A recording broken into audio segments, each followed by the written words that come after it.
দোয়া কবুল হওয়ার 6টি শ্রেষ্ঠ সময় রয়েছে, যেই সময় দোয়া করলে আল্লাহ পাক রব্বুল আলামিন আপনার দোয়াগুলো অ্যাকসেপ্ট করবেন, কবুল করবেন।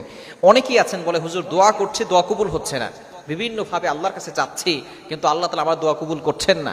কেন এটা হয়? মনে রাখবেন, দোয়া কবুলের কিছু শর্ত রয়েছে। এটা হচ্ছে 1 নম্বর হালাল খাওয়া, আকলুল হালাল, হালাল খেতে হবে, হারাম খাওয়া যাবে না। ইউর ইনকাম শুড বি হালাল, ইউর ফুড শুড বি হালাল, ইউর ড্রিঙ্ক শুড বি হালাল। আপনার অলওয়েজ হালাল হতে হবে, হারাম ভক্ষণ করা যাবে না। হারাম খেলে শুধু দোয়া না, নামাজও কবুল হয় না, রোজাও কবুল হবে না, হজও কবুল হবে না, জাকাতও কবুল হবে না, কোন ইবাদত আল্লাহ তাআলার কাছে গ্রান্টেড হবে না, আল্লাহ তাআলা অ্যাকসেপ্ট করবেন না। এজন্য 1 নম্বর দোয়া কবুলের শর্ত হচ্ছে আকলুল হালাল, হালাল খেতে হবে। 2 নম্বর হচ্ছে আল্লাহর ইবাদত করতে হবে। আল্লাহর ইবাদতের ভিতরে অন্যতম ইবাদত হচ্ছে নামাজ পড়া, আল্লাহ তাআলার বিধিবিধানগুলো মানা।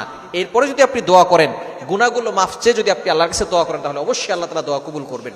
তবে দোয়া কবুল হওয়ার শ্রেষ্ঠ 6টি সময় রয়েছে। 1 নম্বর হচ্ছে আজান ও ইকামতের মাঝখানের সময়। বিশেষ করে আজান যখন দেয়, তখন সাথে সাথে আসমানের দরজাগুলো খুলে দেওয়া হয়। সুবহানাল্লাহ বিহামদি।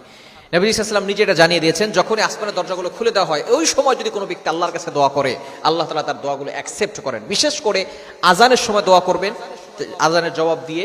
এরপরে আজানের পরে ইকামতের পূর্বে আপনি অনেক সময় মসজিদে বসে আমরা বসে থাকি, গল্প করে থাকি, এরকম করবেন না। ওই সময়টা দোয়া কবুল হয়। তিরমিজি শরীফের হাদিস, নবী সাল্লাল্লাহু আলাইহি ওয়াসাল্লাম জানিয়ে দিয়েছেন, আদ-দুআউ লা ইউরাদ্দু বাইনাল আযানি ওয়াল ইকামা। আজান এবং ইকামতের মাঝখানে যে সময়টা আছে, ওই সময় কোনো ব্যক্তি যদি দোয়া করে, তাহলে তার দোয়াটাকে ফিরিয়ে দেওয়া হয় না। তাহলে 1 নম্বর হচ্ছে আজান ও ইকামতের মাঝের দোয়া। এই সময় আপনি বেশি বেশি করে আল্লাহর কাছে দোয়া করবেন। নাম্বার 2, 2 নম্বর হচ্ছে তাহাজ্জুদের সময়ের দোয়া। আমরা অনেকে তাহাজ্জুদের সময় উঠি না।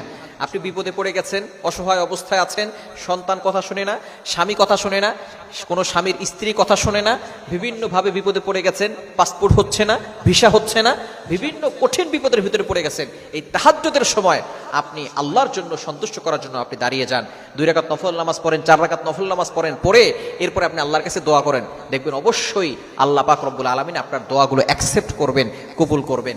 এজন্য 2 নম্বর হচ্ছে তাহাজ্জুদের সময় আপনি বেশি বেশি করে আল্লাহর কাছে দোয়া করবেন। 3 নম্বর হচ্ছে যদি আপনি কখনো সফরে যান, এই সফরে যাওয়ার সময় দোয়া কিন্তু কবুল হয়। আমরা যখন বিভিন্ন সময় সফরে যাই, মুসাফিরের দোয়া আল্লাহ তাআলা কবুল করেন। তিরমিজি শরীফের হাদিস, ইবনে মাজাহ শরীফের হাদিসে রয়েছে, যদি কোনো ব্যক্তি মুসাফির হয়, এই মুসাফির ব্যক্তির দোয়া আল্লাহ কবুল করেন। আপনি যখন কোথাও ভ্রমণ করবেন, সফরে যাবেন, তবে সফরটা হালাল কাজের জন্য হতে হবে। কেউ কনসার্ট শোনার জন্য সফর করতে যায়, কেউ দেখা যাচ্ছে পার্টি করার জন্য, বিভিন্ন ধরনের নারী পুরুষের একাকার হয়ে যাওয়া এই গুনাহের কাজের জন্য সফর করতে যায়, ট্যুরে যায়। এই সমস্ত জায়গায় যদি আপনি যেতে চান, তাহলে কিন্তু গুনাহের জন্য আপনি যাচ্ছেন, এটা আল্লাহ তাআলা পছন্দ করেন না। যখন আপনি ভালো কাজের জন্য যাবেন, সফরে থাকবেন, এই সময় দোয়া করলে আল্লাহ পাক রব্বুল আলামিন আপনার দোয়াগুলো কবুল করবেন। 4 নম্বর হচ্ছে যখন বৃষ্টি হয়, তখন দোয়া করবেন। বৃষ্টির সময় নবী সাল্লাল্লাহু আলাইহি ওয়াসাল্লাম গা ভিজাতেন, শরীর ভিজাতেন, এবং তিনি বৃষ্টিতে এভাবে হাত দিয়ে আল্লাহর কাছে দোয়া করতেন। এটা চমৎকার। আল্লাহ পাক রব্বুল আলামিন এই সময় দোয়াগুলো কবুল করে থাকেন। যখন বৃষ্টি হয়, তখন আল্লাহর কাছে দোয়া করবেন, দেখবেন আল্লাহ তাআলা আপনার দোয়াগুলো কবুল করবেন। 4 নম্বর, বৃষ্টি যখনই হবে, তখন বৃষ্টিতে হাতটা ভিজাবেন। যদি শরীর ভিজাতে পারেন, যদি এরকম সুযোগ থাকে, তাহলে শরীর ভিজাবেন, একটু বৃষ্টিতে ভিজবেন। যদি অসুস্থ হওয়ার সম্ভাবনা না থাকে, যদি বড় ধরনের ক্ষতি হওয়ার সম্ভাবনা না থাকে, তাহলে আপনি বৃষ্টিতে ভিজে আল্লাহর কাছে দোয়া করবেন। এই সময় আল্লাহ তাআলা দোয়া কবুল করেন। এবং 5 নম্বর হচ্ছে জুমার দিন, জুমার নামাজের পরে দোয়া কবুল হয়। আপনি যখন জুমার নামাজ পড়বেন, জুমার নামাজের পরে আল্লাহর কাছে দোয়া করবেন, এই সময় দোয়া কবুল হবে। এবং 6 নম্বর হচ্ছে মোস্ট ইম্পর্টেন্ট, সেটা হচ্ছে জুমার দিন আসরের নামাজের পরে, মাগরিবের পূর্বে দোয়া করলে আল্লাহ তাআলা দোয়া কবুল করেন। এটা আমি নিজে পরীক্ষিত। এই আমলগুলো করলে অবশ্যই আপনি দোয়া করবেন যখন, তখন আপনি দুরূদ শরীফের আমল করে তারপরে দোয়া করবেন। তাহলে আপনার দোয়াগুলো মুআল্লাকুন, ঝুলন্ত অবস্থায় থাকবে না, এটা আল্লাহ তাআলার কাছে সরাসরি চলে যাবে।